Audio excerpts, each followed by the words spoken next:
At the end of the day, you want to pull the stats for your village. So you come to Outreach Stats and you select your province as well as today. So we're going to pull stats for our training module, and today, edit stats.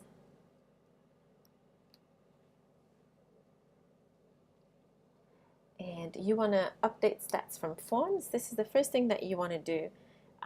If you had some patients that were on paper, you first have to update the stats from the form from your patients that are in the database, and then you can manually add for every patient that was seen on paper. So here we're not going to have many numbers because we only had 2 patients. So we had a young boy and a woman. And you should have all of your tallies, as well as if you have extrapulmonary TB. Note that this one does not go on the green tally sheet, but this outpatient sheet is roughly what you have on the outpatient or the blue tally sheet. Once this is finished, you want to lock all.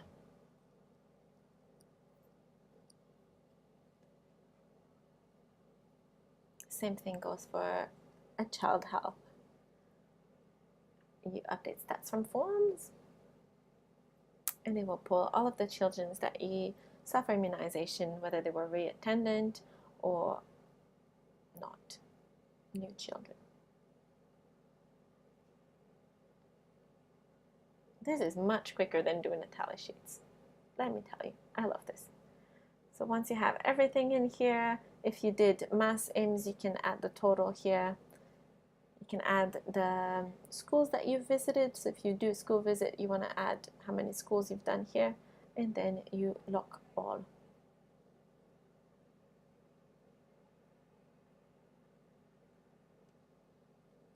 You want to do the same thing for each and every one of the tally sheets. So update stats from forms.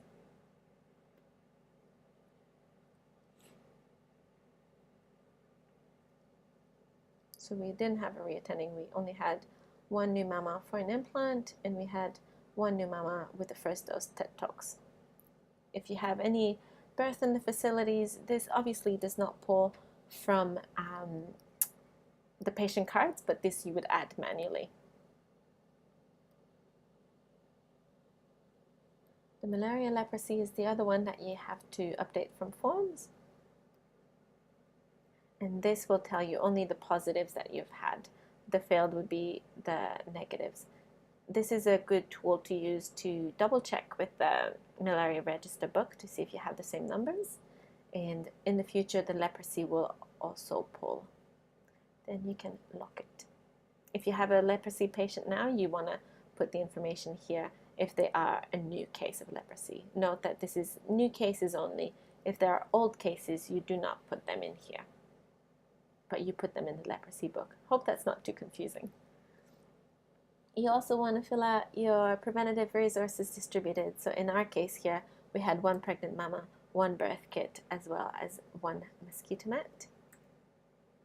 And our 1 patient had a wound care done and was also given a bar of soap.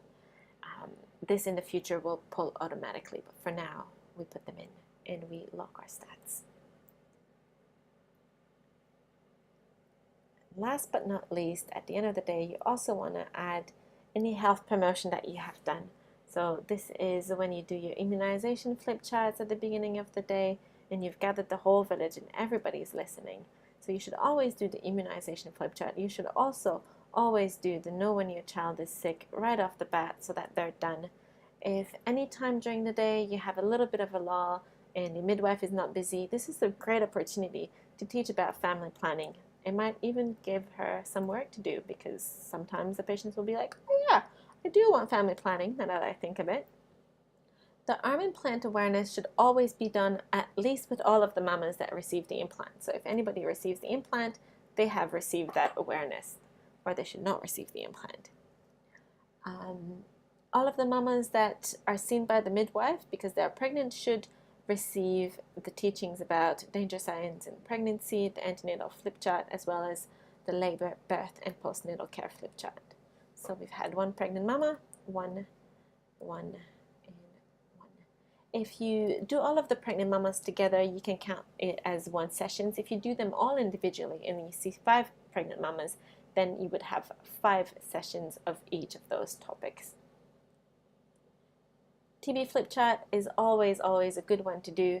So if you can get as many people as you can listening to this, it would be great. You can even do multiple sessions throughout the day.